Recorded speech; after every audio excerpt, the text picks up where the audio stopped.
Hi, it's Rebecca. Today I want to talk about how waking up can feel because we're living in the time of the Great Awakening. They're calling it the Great Awakening for a reason.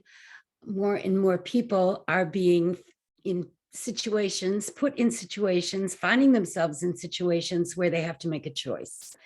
Do I want to live in fear or do I want to free myself, liberate myself? We reach these crossroads in life, and those are the big tests that maybe we came to take here in classroom Earth while we were inhabiting it.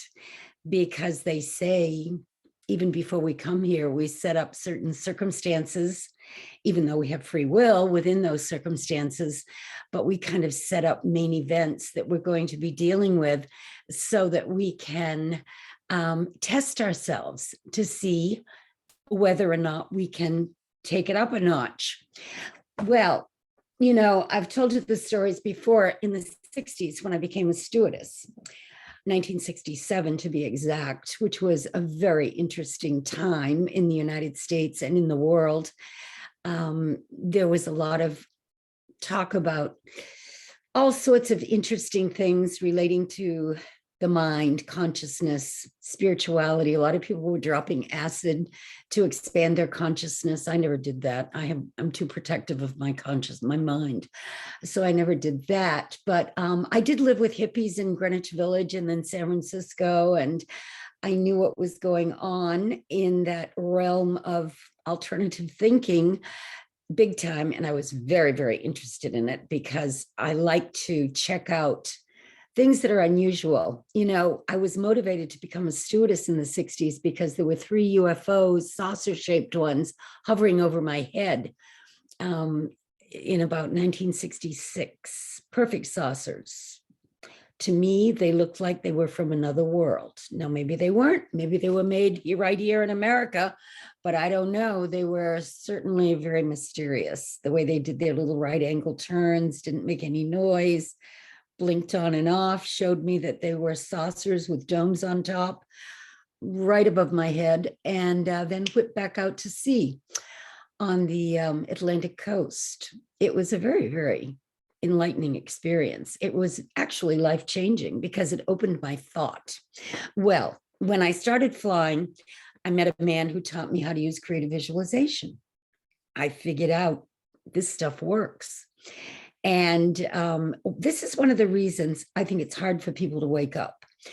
When I learned that you could actually manifest things in your outer world by the way you thought and the way you felt and the emotions you felt when you were thinking about these things, and they would show up, I, on a certain level, was a little angry that this information had never been told to me, not by a single college professor or high school teacher or church minister. Even though I used to always be asking questions, I never had heard this before, that the reality is thoughts really are things. And the way we think has a great deal to do.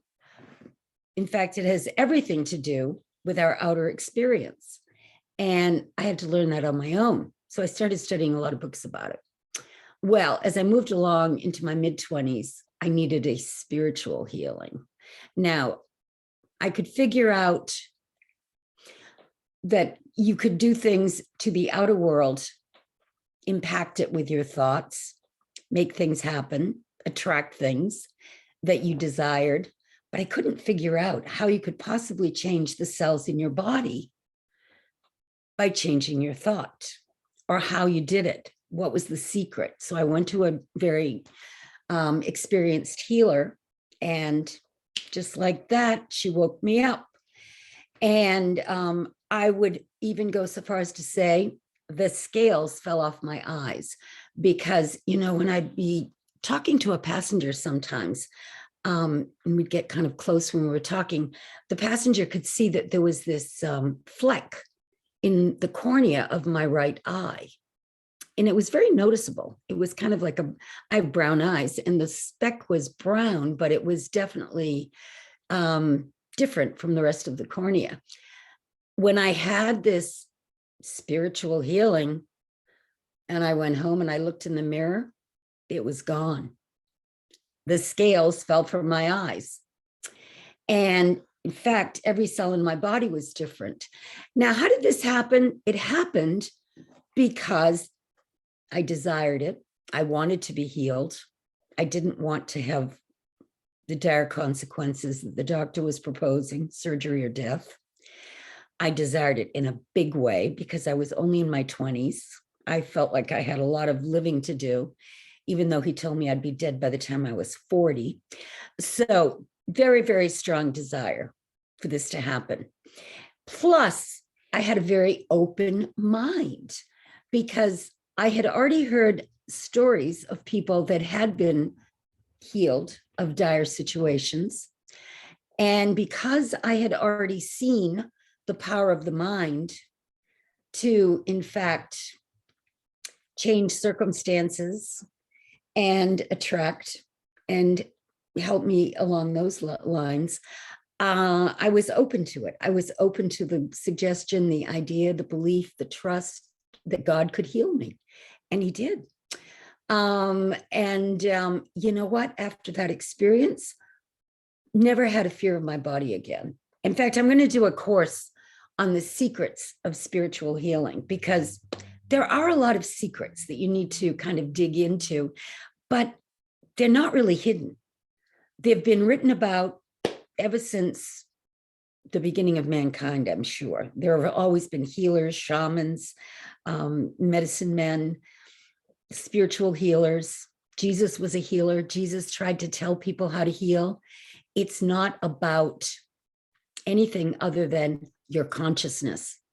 You know, when he looked at a miserable leper or somebody who had a big problem, he did not see the miserable mortal. He saw the perfect child of God, and that's how he was able to heal them. And that's what we do with each other on a daily basis.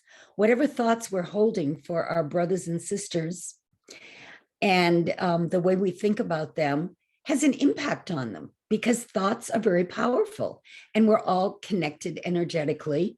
So if people are around you that are not wishing you well, that can make you sick. You've heard of toxic relationships. They're real. That's why a lot of people get very sick sometimes when they're in a relationship. You need to be clever enough to know that you are sovereign. Now, what does it mean to be sovereign? It means that you are in touch with the God within you, your higher self. And through that, you can do anything. Anything is possible. Miracles are possible. The supernatural is natural. You are not here to suffer, be miserable, live in fear every day of your life, being told what to do. You are meant to be free. One of the things that came to me after this spiritual healing in my 20s, which was back in the 1970s, was how perfect it was that the United States of America, my country, was based on freedom, freedom of religion, freedom of speech, freedom to be who you want to be. And it became very clear to me that the Constitution was a very, very powerful document, divinely guided. All these people that founded America were divinely guided to set up this place where you can be a free thinker. Why would we want to take that away? We don't want to go backwards. We want to go forward. The power is within us to live free. And once we tap into this and we understand the power within us, we're able to heal ourselves, manifest what we need when we need it, have more harmonious relationships, find our purpose. And that's a big one because you don't want to just be taking up space on the planet, floundering around trying to figure out what to do with yourself. It's important to find out what your purpose is. It changes throughout your lifetime, but most of us have a theme. My theme from the time I was a little girl was trying to figure out the big questions. What's it all about? And it led me to many different channels, avenues, teachings. And the conclusion I've reached is that ultimately you can find the answers because they are within you, but you might need a teacher or a guide to help you along the way, because we have blocks, that are built in from the time we're a little child. We're programmed by the system. Some people call it the matrix. There's a lot of programming that goes on that programs our subconscious mind that we're not even aware of, but it's really the subconscious mind that runs the show. So digging in, knowing yourself, that's why it's important to know yourself and to know what your programming is. And then if there's something in there that you're not happy with, that's holding you back, you can always reprogram. I'm going to be doing more videos on this because I've taught it ever since 2004. I started teaching people how to reprogram and how to free themselves through the spiritual truths and laws that are governing the universe. And I'll give you some more information very soon.